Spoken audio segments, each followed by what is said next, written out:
These programs can change a belief you had your entire life in maybe 15, 20 minutes. Many of them create a state of super learning like you were when you were an infant. Yet there is a better and faster way even. The mind has two parts. The subconscious mind is the original brain, and it can process 40 million bits of data from the environment every second.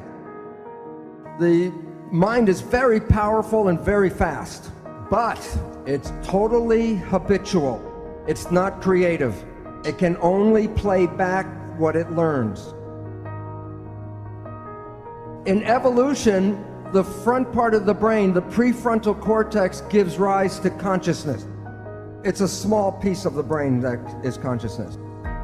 Self or consciousness is an add-on option, and most people don't exercise the option. But note, it can process only about 40 bits of data per second. The subconscious mind is 1 million times more powerful.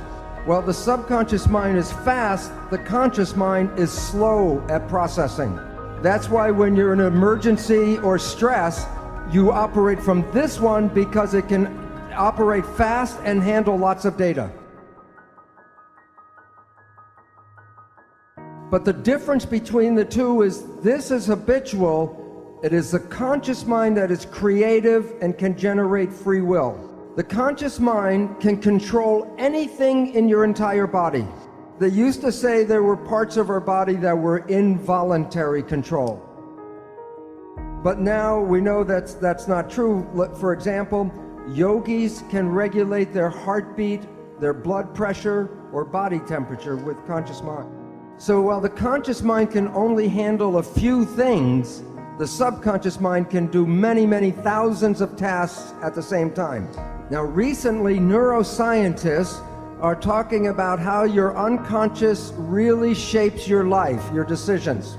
What they say, according to cognitive neuroscientists, we are conscious of only about 5% of our cognitive activity. Most people, 1% of their day is in the conscious mind. So every day, you create only from your creation mind, your conscious mind, only about 1% of what is going on in your life. And therefore, 95 to 99% of your life comes from your programming in your subconscious mind. So what this means is maybe you were the child in the store and your parents said you do not deserve. 95% of the day you will sabotage your life to make sure you do not deserve. And the reason why is the subconscious job is to create reality out of the program. And so therefore, if you have negative programming, 95% of the day, you will create that negative experience in your life. Now here's the problem. The conscious mind and the subconscious mind work together. So whatever the conscious mind focuses on, it can control, but what it's not focusing on, the subconscious mind controls. So most of our day, we are thinking about the future or thinking about the past. That's with the conscious mind. So if the conscious mind's not paying attention to right now, then everything you're doing during the day is being run by the program that you got. But the problem is, because your mind is not, the conscious mind's not paying attention, then it does not see the program being played by the subconscious mind. So most of every day, you are not playing programs that you personally want, you're playing programs that you got from other people. But you didn't see those programs, so when your life doesn't work, you say the universe does not support me. And yet the truth was, it was your own invisible behavior that sabotaged you. So what's important is some people say, well, maybe I just do some positive thinking. Which mind does the positive thinking, conscious or subconscious? The conscious mind, which works at 5% a day with a 40-bit processor, And when you're doing your consciousness, are you paying attention to what's going on? Who's running the show? The experiential programs from the subconscious mind, and that is 95% of the day with 40 million bit processor. Does positive thinking work? Do the math.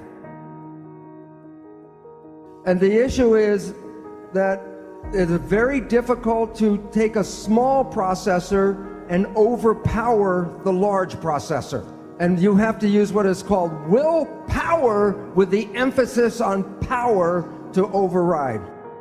Now here is the second catch, or the second problem.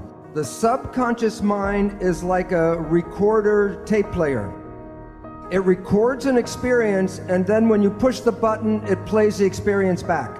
So then we take our conscious mind and we want to talk to the subconscious mind and change the program. Now think about it this way. You have a tape player and I give you a cassette with a program.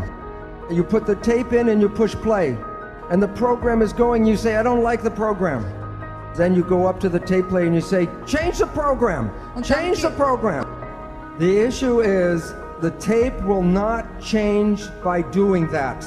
But there are ways to change the program if you know how to push the record button. So your life does not reflect what you want, it reflects the program you were given. So one way out is consciousness. Just be conscious and then you don't play the tape. A second way out, clinical hypnotherapy, because that puts you back in the same brain state that you were in the learning period. And then you can put a new program and rewrite the tape. Yet there is a better and faster way even. There's a group of new psychology modalities called energy psychology. There are many different versions. For example, holographic repatterning, body talk, EMDR, EFT. The one I am most familiar with is Psych-K, P-S-Y-C-H-K. These programs are like pushing the record button on the tape player. These programs can change a belief you had your entire life in maybe 15-20 minutes. Many of them, like Psych-K, create a state of super learning like you were when you were an infant. But I'm now going to show you how your thoughts go out and affect your life on the outside. EEG, you put wires on your skin and read the brain activity. MEG, the probe does not even touch the head. You can read your brain activity outside of your head. It's not magic. When a nerve carries a signal, it's like an electric wire. It has an electrical component, and so the electric component can be picked up by electrodes on the skin. But when a wire is carrying a current, it also has a magnetic field around it. The magnetic field passes through the skin. Your thoughts are not contained in your head. The people that you get connected to, you are entangled with. And many people are familiar, if you think about someone or talk about someone you haven't seen for years, and I say, oh, I haven't seen my friend John in 10 years, and the phone rings and it's John. It's like the placebo, nocebo. When you think very positive thoughts of someone, they make an effort to get in touch with you. But it works both ways. If you have a negative thought about somebody, wherever they are, they will create negative talk about you. So it's very important to recognize your thoughts and your judgments are not just connected to you, they're connected to the people you talk about.